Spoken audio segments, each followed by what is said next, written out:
Hello friends, welcome to Machine Learning the Future course. So in the last part we have seen the initial data preprocessing part which we need to carry out for our logistic regression model, and now we'll actually fit our model to the training set. So let's do that. Fitting logistic regression to training set. So we'll be using scikit library. So from sklearn dot linear underscore model. So from this class library we'll import a class which is known as logistic regression. Let's create an object of this class. Classifier is equals to logistic regression, and inside that we have the various categories, but we'll actually just use random state. So random state is equals to 0.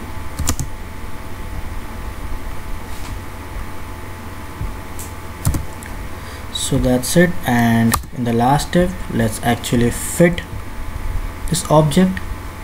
So classifier dot fit, and what will be the arguments over here? It's xtrain and ytrain. So here we are fitting our logistic regression to the training set, and the next step involves predicting the value. Predicting test set result. So for that we'll be using a new variable which is known as ypred equals classifier dot predict. So that is the function which we'll be using, predict function. What will be the argument? X test. So yes, so ypred is classifier dot predict, and it will predict the value for our x test. So that's the prediction. Let's execute this one by one.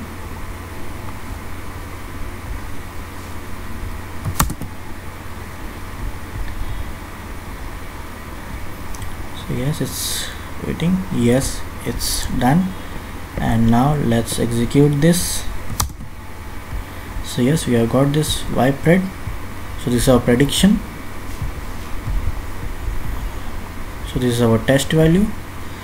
So if you can compare the y test and the y prediction, as you can see the initial prediction values are similar to that of the y test, but as you can see in the 9th it's predicted as the person has purchased a new car, but the actual test set which says that it hasn't been purchased.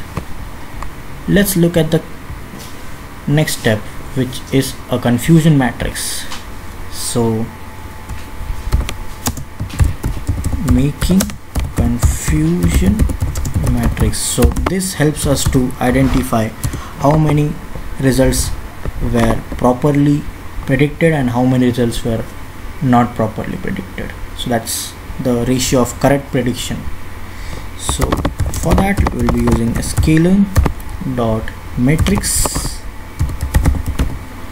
and let's import a class which is known as confusion matrix.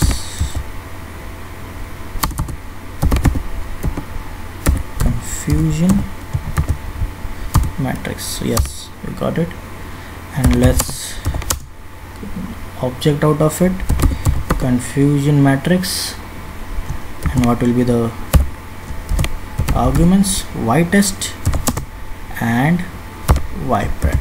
So it will compare y-test, y-pred results, and it will help us to identify of the output how many are correct predictions and how many are incorrect predictions.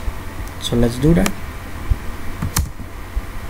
So if you can just look at the CM results, so 8 plus 3, so that will be the number of incorrect predictions which this model has derived. So 11 incorrect predictions, and 65 plus 24, which will be 89, are the correct predictions, as we have provided 100 data sets to our y-test, so that will be the total as 100. So 11 will be incorrect predictions and 89 is the correct predictions.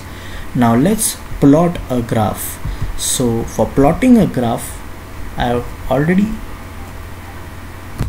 copied a beautiful template which is actually helpful for us to get a beautiful graph of this regression model. So I will just visualizing training set results, and next is visualizing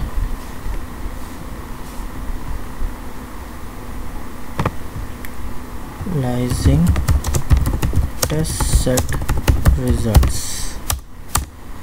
So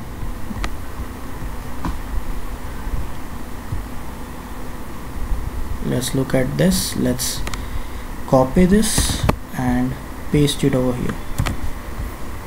So yes, so this is our training set and test set. So again we'll paste it in our test set as well if we want to visualize the test set. So yes, we have. So let's make some minor changes. So here it's logistic regression, it's right. So here we need to just change this training to test and y train to y test, and it will be test set. So I think everything is ready, so let's execute this and we'll see the magic of this. Okay, so here is this graph.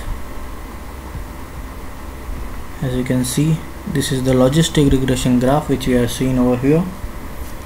So these are the data points, which is the red points are the points which are the persons who has not purchased a new car, and the green points are the persons who has purchased a new car. So our regression or our classification logistic regression model has actually identified a decision boundary which is known as this line, which actually divides this into two regions, which is the red region and the green region, as you can see. So this is actually the power of this classification model. So as you can see over this graph, this is young age people who has estimated high salary or estimated low salary, which has not purchased the car, and the old age peoples have actually purchased a car. But if you can see, there are some young people with high estimated salary who has actually bought the car, and also some old age people who has actually a high salary who has also not purchased the car because they are in the red region. So that's what this graph tells us. So red and the green regions are the prediction regions. Red catches the regions who has not bought the car, and the green is the region where people has purchased the car. And this line which has divided this entire region is known as decision boundary. So let's look at, so this will be the training set. So let's look at our test set results. So after learning from our training set, let's look at the actual test set, and here it is. So this will be our test set results, and if you can actually count the number of incorrect predictions, it will be actually 11, as we have already stated in our confusion matrix. So there will be 11 points who has not properly been predicted. So there will be 11 points who will be actually into the wrong region of this graph. So our classifier actually classified most of the users who didn't buy SUV into red region, and most of the users who buy SUV or any kind of a new car into green region. So that brings to end of this logistic regression. So all these Python scripts and data set for each part are available at my GitHub account, so you can have a look over there. So till next time, hope you are enjoying this video series. Bye bye.